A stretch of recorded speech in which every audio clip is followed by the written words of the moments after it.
हम थोड़ा सा जो हमने कल पढ़ा था उसको रिकॉल करते हैं। तो मुझे मानसा के बारे में हमने पढ़ा था। जितने भी बच्चे इसे देख रहे हैं कृपया कर इसे ध्यानपूर्वक देखिएगा, क्योंकि आपके पीसीएस, लोअर पीसीएस, प्रवक्ता संवर्ग के अंतर्गत और साथ ही आपके जो समूह की जो तैयारी करें उनके लिए तो ये रामबाण ये श्रृंखला है। ध्यान से देखिएगा। आप लोग सोचोगे कि हमने पढ़ा है, मगर बहुत ज़्यादा चीज़ें इसमें हैं। देखिए, मानसा के बारे में अगर हम बात करें तो मानसा के जो राज कवि थे, उस राज कवि का नाम क्या था? जल्दी बताइए। सर कवि भक्त। कवि भक्त थे। उन्होंने कौन सा काव्य लिखा था? मनोदय। मनोदया काव्य इनके द्वारा रचा गया था। और जो मानसा थे उनको अकबरनामा में उनको ज्योतिका का वर्णन उन्होंने 3 बार उसका अध्ययन आया है। टोडरमल का ये मित्र था। और साथ ही अगर हम कहें जो बहुगुणा जो वंशावली थे उसके अनुसार जो ज्योतिकाय करके इनको जो पुकारा गया था वो भरत कवि के ही ये बोल थे। और बेसिकली मान साहा ने जीतू बगड़वाल जो था, जो गढ़वाल का एक अपने आप में प्रतिष्ठित व्यक्ति माना जाता है, थोकदार नियुक्ति उसको किया था। तो कभी क्वेश्चन पूछा जाएगा जीतू बगड़वाल को थोकदार नियुक्ति किसके द्वारा किया गया था, तो आपको पता होना चाहिए मानसाह द्वारा उसको नियुक्ति किया गया था। और मानसाह के शासनकाल में अगर हम बात करें, जो चंद्र नरेश लक्ष्मी चंद्र थे उसे गढ़वाल पर इन्होंने कितने बार आक्रमण करा था? जो आक्रमण किया था बेसिकली कई कई किताबों में आपको 7 अनुमान जितना है 7 बार ये देखने को मिलेगा, मगर इन्होंने जो आक्रमण किया था वो 8 बार किया था। और इनमें जो इनकी पराजय हुई थी वो पराजय इनकी 7 बार इनकी पराजय हुई थी। तो हम ये मान के चलते हैं कि इन्होंने 7 बार आक्रमण किया था, तो 7 के 7 बार ये हार गए थे। तो बेसिकली उसमें 8 बार इन्होंने आक्रमण किया था, तो 7 बार ये हार गए थे और युद्ध हार गए थे, याद रखिएगा। और अंतिम जो युद्ध इनके द्वारा किया गया था, जो 7 बार तो ये हार गए थे, जब लास्ट में जब इन्होंने अंतिम युद्ध किया था तो अंतिम युद्ध में जो लक्ष्मीचंद थे तो वो गढ़वाल में उन्होंने विजय प्राप्त कर ली थी, उन्होंने वहाँ पर विजय हासिल की थी।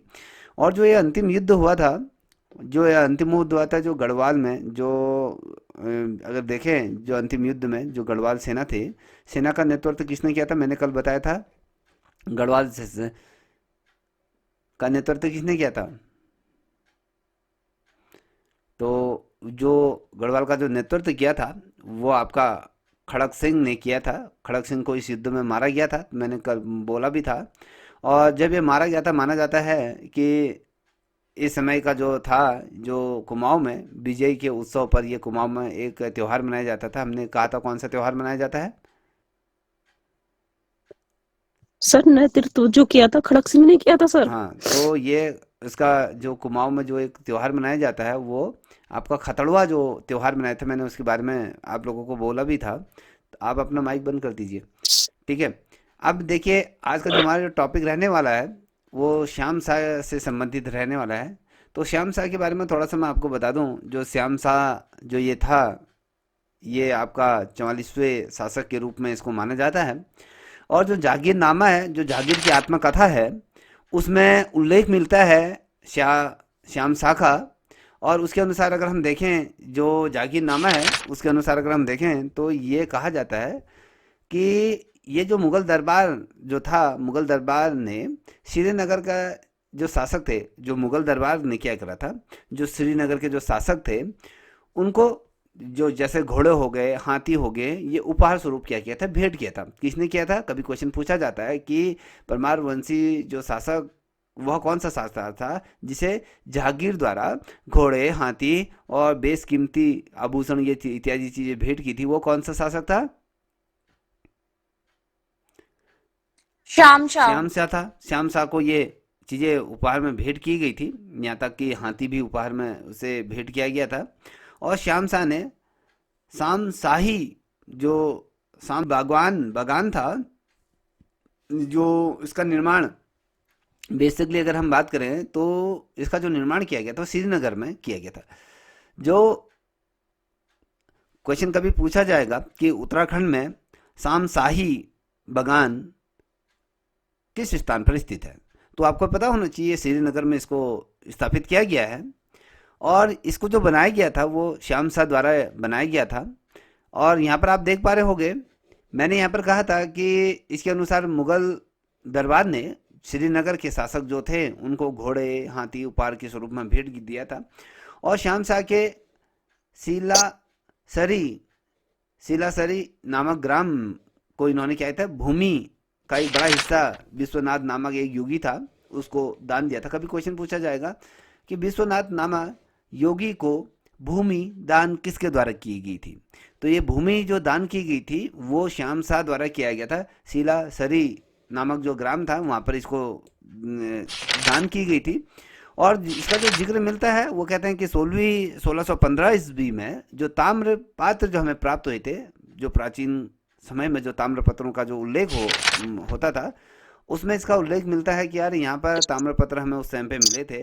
और साथ ही अगर हम देखें जो सर हाँ कितने में? जी, सर सर 1600 कितने में सर? स्क्रीन में मुझे दिखाई नहीं दे रही ना सर। 1615 में, ठीक है, 1615 में, 1600 हाँ जी 1615 में जो जी।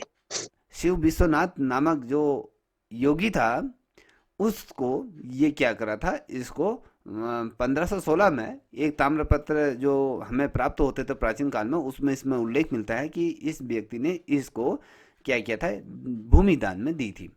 और जहांगीर ने, अगर हम देखें तो जहांगीर ने उसे उपहार, इसको उपहार भेजे थे। कभी क्वेश्चन पूछा जाएगा कि जहांगीर ने किस किस को उपहार, तो बेसिकली जहांगीर के समकालीन इसे माना जाता है क्योंकि जहांगीर के टाइम का ये माना जाता है। तो जहांगीर ने श्याम शाह को उपहार भेजे थे और वे बैसाख विक्रमी, अगर हम कहते हैं बैसाख विक्रमी जो आपका 1678 है, अर्थात अप्रैल 1921 ईस्वी की अगर हम बात करें तो इस समय ये तमाम चीज़ें इसके द्वारा भेजी गई थी। और इसी आधार पर अगर हम देखें जो डॉक्टर डबराल जी हैं, इन्होंने श्याम शाह का जो राज्यकाल माना था, एक राज्यकाल मान लिख लीजिए। क्वेश्चन पूछा जाता है कि श्याम शाह का राज्यकाल 1611 से 1630 के मध्य किस इतिहासकार ने माना था। तो आपको ये पता होना चाहिए कि ये जो कहा गया था वहाँ पर आपको कभी भगत दिया, 1600 कभी भगत सर दिया जाएगा। 1611 हाँ, से 1611 से 1630 तक का 1611 माना से गया था।